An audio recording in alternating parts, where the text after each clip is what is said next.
الحمد لله رب العالمين والصلاة والسلام على حبيبنا ونبينا ومولانا محمد وعلى آله وصحبه ومن اتبعهم بإحسان إلى يوم الدين. Chères sœurs, chers frères, assalamu alaikum wa rahmatullah, dans ce quatrième cours sur les finalités de la charia. La dernière chose que nous avons dite, c'est l'explication du terme muwafaqat. Et nous avons dit que muwafaqat signifie les accords. C'est que l'imam Shatibi, comme il l'a expliqué dans son introduction, dans l'introduction de son livre, il voulait faire une conciliation entre deux grandes écoles.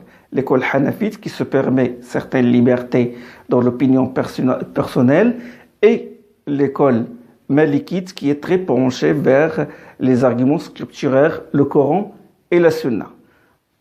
Voilà. Donc, nous avons parlé de l'Espagne musulmane, civilisation musulmane, dans l'Occident musulman. Nous avons parlé de certaines caractéristiques du madhab malikite. Donc, si je peux schématiser ça, c'est des cercles concentriques. Le noyau, c'est les finalités de la charia. Bon, l'Espagne musulmane, le grand cercle, puis on s'approche, les caractéristiques du madhab malikite, et puis on arrive aujourd'hui au usul al-fiqh. Puisque le livre des muwafaqat, c'est un livre des principes de la jurisprudence. Ma méthode, si vous voulez, j'espère que réaliser cette méthode-là, se veut d'être instructif. Surtout que nous vivons dans un monde où on a substitué au constructif, à l'instructif, à l'éducatif, à la raison. On a substitué à ces valeurs-là les images et les émotions. Les images et les émotions. On joue sur ces deux cordes sensibles pour mater la masse, pour la conditionner, pour la dépouiller de sa faculté de raisonner. D'accord ? Et, subhanallah, il y a des normes qui ne changent pas. Allah dit dans le Coran, tu ne trouveras pas de changement dans la sunna d'Allah. Il y a des normes comme ça. Quand on lit le Coran, on constate que les tyrans, pour mater la masse, pour mater le peuple, pour les asservir, ils jouent sur ces deux cordes-là, l'émotionnel et les coups dit par les images. L'exemple le plus significatif, c'est l'exemple du Pharaon. Vous savez, quand vous lisez le Coran, le Coran parle beaucoup de l'histoire du Pharaon et de Moussa. Ce n'est pas par hasard, mais ça a une finalité éducative. C'est une finalité constructive. Parce que c'est des textes péremptoires, clairs. Allah ne nous raconte pas l'histoire comme ça pour le plaisir, mais pour nous construire. Pharaon, il a joué sur ces deux cordes-là. Il a utilisé ses sorciers. C'est ce que les médias qu'utilisent maintenant l'oligarchie mondialiste pour mater la masse, je les assimile aux sorciers du Pharaon. Parce que eux aussi, comme le dit Allah subhanahu wa ta'ala dans Surat al-A'raf, l'histoire avec Moussa, quand ils l'ont défié, et lui il est venu avec son bâton qui s'est transformé en serpent, qu'est-ce qu'a dit Allah subhanahu wa ta'ala à leur sujet? Il a dit فَلَمَّا أَلْقَوْا سَحَرُوا أَعْيُنَ النَّاسِ وَاسْتَرْهَبُوهُمْ وَجَاءُوا بِسِحْرٍ عَظِيمٍ. Quand ils ont jeté leur bâton, ils ont ébloui les yeux des gens, donc ils ont joué sur l'image, et ils les ont terrifiés, وَاسْتَرْهَبُوهُمْ, et les ont effrayés, et ils ont apporté une magie prodigieuse.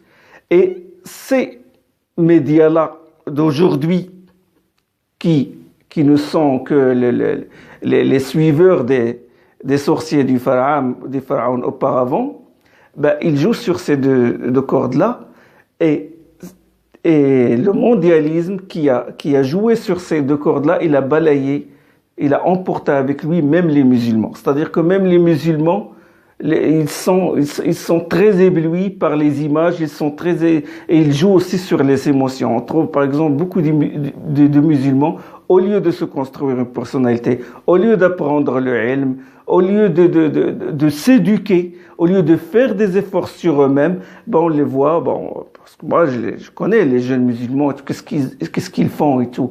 Ils téléchargent des petites vidéos où un tel cheikh réfute un tel autre cheikh. C'est juste ils font ça parce que ça assouvi une certaine soif de polémique, un côté instigateur du mal dans leur cœur, où ils veulent des émotions.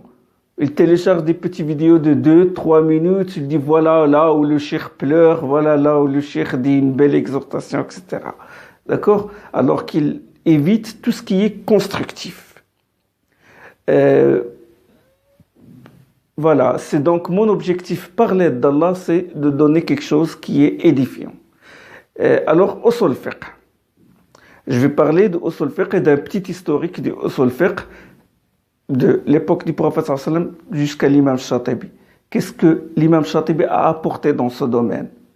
D'accord? Pour que vous touchiez vraiment vous palpiez la touche du maître, du grand réformateur. Alors, usul fiqh, c'est quoi? Usul fiqh, c'est composé des usul et du fiqh. Donc, usul, c'est principe, fondement, et fiqh, c'est quoi? C'est jurisprudence. Maintenant, si je définis, le problème aujourd'hui, c'est quand on définit les choses, même les définitions, la terminologie est devenue un obstacle à la compréhension de la chose. Parce que nous vivons dans un monde qui n'a pas, le monde musulman n'a pas évolué dans ses programmes et dans sa pédagogie.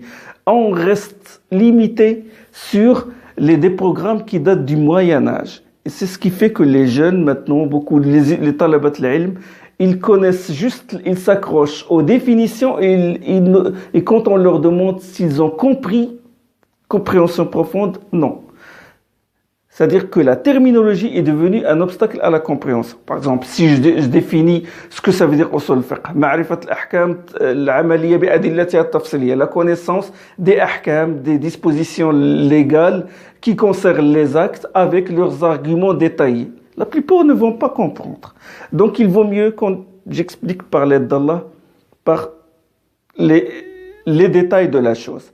Le fiqh, c'est quoi? C'est très simple. Le fiqh, c'est les ablutions. Les ablutions, le lavage du visage, etc. Ce qui annule les ablutions, le rose, le lavage rituel, la prière avec ses piliers et ses éléments qui constituent des devoirs d'obligation, et les horaires de la prière, la zakat, les bénéficiaires de la zakat, le minimum imposable, les choses qui sont soumis au régime de la zakat, le jeûne, ce qui annule le jeûne, etc., le pèlerinage, le mariage, le divorce, les règles matrimoniales, les vœux, les serments, les transactions, les opérations commerciales, tout ça c'est du fiqh. Le jihad, les peines de droit, c'est ça le fiqh. Le fiqh, c'est ça. C'est les détails. Les détails qui concernent les ahkam qui concernent les actes des assujettis. Ahkam qui concernent les actes des assujettis. La pratique. Alors, quand on dit, est-ce que le fait de laver son visage lors des ablutions est obligatoire, est-ce que c'est quelque chose de fondamental, etc. Les ahkam. Et les usul, ce sont les principes, c'est les bases de ce fiqh-là. Donc, pour aller du texte jusqu'au hukm, pour dire que je déduis de ce texte-là une obligation, ou je déduis juste une recommandation, ou une réprobation, ou une autorisation, ou j'en déduis une licence, ou j'en déduis une cause, ou une condition, une validité, une invalidité, ça c'est le fiqh, les usul fiqh qui s'en chargent. Ça c'est les principes, c'est les bases, c'est les arguments globaux. Les usul fiqh nous fournit une méthodologie. Et la situation de l'assujetti qui n'est pas encore pubère, est-ce qu'il est tenu de faire ceci ou cela, et la condition du mujtahid, la condition du mufti, celui qui donne la fatwa, la condition de celui qui pose la question, etc. Ça, c'est le travail des usul fiqh. Il te donne une méthodologie bien fixe. D'accord? Donc, ça c'est concernant la définition. Et je rappelle une chose, c'est que seul l'islam a une méthodologie claire dans son code. Tu ne trouveras pas ça dans les régimes que nous connaissons, qu'ils soient régimes, comment on appelle ça, communistes, ou capitalistes, ou la démocratie. Ils n'ont pas une méthodologie. Vraiment, quand ils ont des textes qui sont en apparence contradictoires, qu'est-ce qu'ils doivent faire, comment faire prévaloir tel texte sur tel texte, telle disposition légale sur telle autre, etc. L'islam, il a une méthodologie claire, bien consignée dans les livres. Je veux mettre pour vous, chères sœurs, chers frères, des repères. Et comme je vous l'ai dit, ma méthode se veut d'être constructive. D'accord? Bon, commençons par le commencement. Puis le prophète, sallallahu alayhi wa sallam, quand il a reçu le Coran, il recevait la révélation d'Allah subhanahu wa ta'ala, il la transmettait à ses compagnons. D'accord? Ce qu'on appelle les fonctions prophétiques, Allah subhanahu wa ta'ala, il en a parlé dans le Coran. Allah a dit sur le prophète sallallahu alayhi wa sallam qu'il récite aux hommes les versets du Coran et qu'il leur apprend le livre et la sagesse et les éduque. Allah dit ربنا وابعث فيهم رسولا منهم يتلو عليهم آياتك ويزكيهم ويعلمهم الكتاب والحكمة ربنا وابعث فيهم رسولا منهم يتلو عليهم آياتك ويعلمهم الكتاب والحكمة ويزكيهم. Oh notre Seigneur, ça c'est l'invocation de Ibrahim alayhi salam quand il a commencé à élever la Kaaba avec son fils Ismaïl.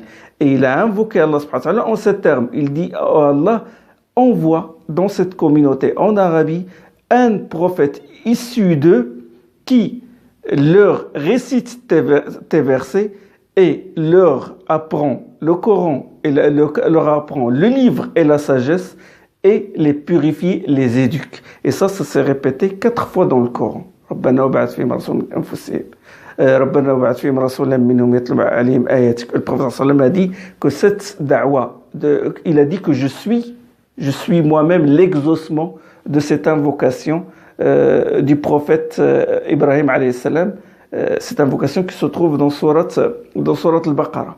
Et ça, c'est-à-dire la fonction prophétique, elle s'est répétée 4 fois. 2 fois dans sourate al-Baqarah, 1 fois dans sourate al-Jumu'ah et 1 fois dans sourate al-Imran. Dans sourate al-Imran, لقد من الله على المؤمنين إذ بعث فيهم رسولا من أنفسهم. Allah a comblé les croyants de faveur en leur envoyant un prophète issu d'eux-mêmes. يتلو عليهم آياتنا ويزكيهم. Il leur récite les versets d'Allah et il les purifie, et il leur récite les versets du Coran. Il leur apprend le livre et la sagesse et les éduque. وَيُزَكِّيهِمْ la tazkiya, c'est l'éducation. Donc, il recevait ça du prophète sallallahu alayhi wa sallam. Le prophète sallallahu alayhi wa sallam les éduquait, il les initiait à raisonner, à faire l'ijtihad. Il faisait même l'ijtihad en sa présence.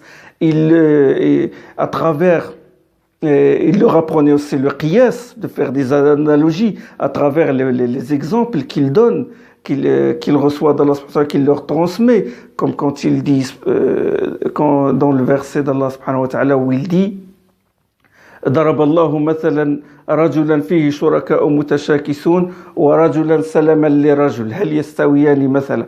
Allah subhanahu wa ta'ala dit dans sourate Zumur, Allah a donné en exemple le cas d'un serviteur qui a plusieurs maîtres qui se disputent son service, et le cas d'un serviteur qui est conforme à un seul maître. Est-ce qu'ils sont égaux? Là, c'est un exemple adressé à eux où il dit, est-ce que quelqu'un qui a plusieurs divinités est pareil à quelqu'un qui n'a qu'un seul Dieu qui est conforme à lui? Donc, il use d'exemples. En usant d'exemples, il les initie à faire des raisonnements analogique. Et ça, c'est courant dans le Coran et dans la Sunna, quand le prophète sallam a dit dans un hadith que le fait d'exalter la transcendance d'Allah, de faire le tasbih est une aumône, le fait d'ordonner le convenable est une aumône, le fait d'empêcher le blâmable est une aumône. Puis il a dit le fait d'avoir des rapports avec sa propre épouse, d'avoir des rapports de chair avec sa propre épouse est une aumône. Ils ont dit au envoyé d'Allah, l'un de nous satisfait son désir sexuel et il reçoit pour cela une récompense. Il a dit, voyez-vous, s'il commet la fornication, est-ce qu'il endossera un péché? Ils ont dit oui. Il a dit de la même façon, s'il l'accomplit de manière licite, il sera récompensé. Et ça, c'est une analogie. Donc, il les initiait à raisonner. Il les initiait à raisonner, à faire le qiyas. Et le qiyas, vous savez que c'est un des principes des usul al-fiqh. Les compagnons du prophète sallallahu alayhi wa sallam étaient des Arabes. Ils rivalisaient d'éloquence. L'art oratoire, c'était vraiment leur préféré. C'était leur passe-temps. Ils comprenaient ce que disait le prophète sallallahu alayhi wa sallam. Ils saisissaient les nuances. Et ils étaient conscients de l'étendue de leur langue et des procédés rhétoriques de leur langue, sans l'étudier chez un maître ou dans une école. D'accord? Et quand Allah subhanahu wa ta'ala, par exemple, quand il dit à son prophète, et s'il y avait un Coran qui pouvait faire marcher les montagnes, ou à disloquer les continents, ou à faire parler les morts. Et puis la phrase se termine là, et puis juste après, à Allah appartient l'ordre entier. Nous, qui avons étudié dans les écoles, etc., nous avons utilisé ça de façon académique, le verbe, le sujet, les phrases nominales, les phrases verbales, la syntaxe, après la rhétorique et les figures du style, etc.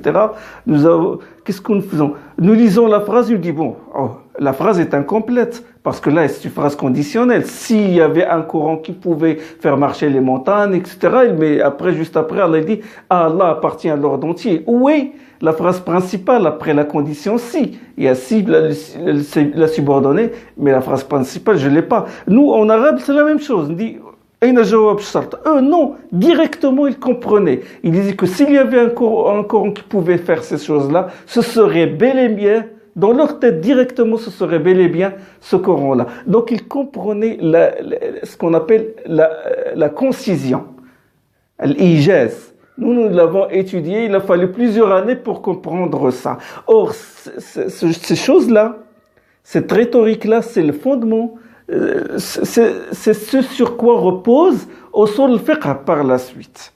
D'accord? Et c'est pour cela qu'il était pour eux facile de déduire les enseignements légaux.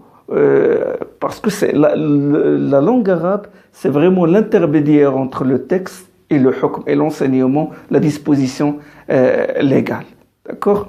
Donc, et parmi ces compagnons-là, certains se sont vraiment érigés en savants, ulama, comme Abdullah ibn Abbas, Abdullah ibn Mas'ud, Abdullah ibn Amr ibn al-As, Abu Bakr radiallahu anhu, Omar, Uthman, Ali, Ubay ibn Ka'b, etc.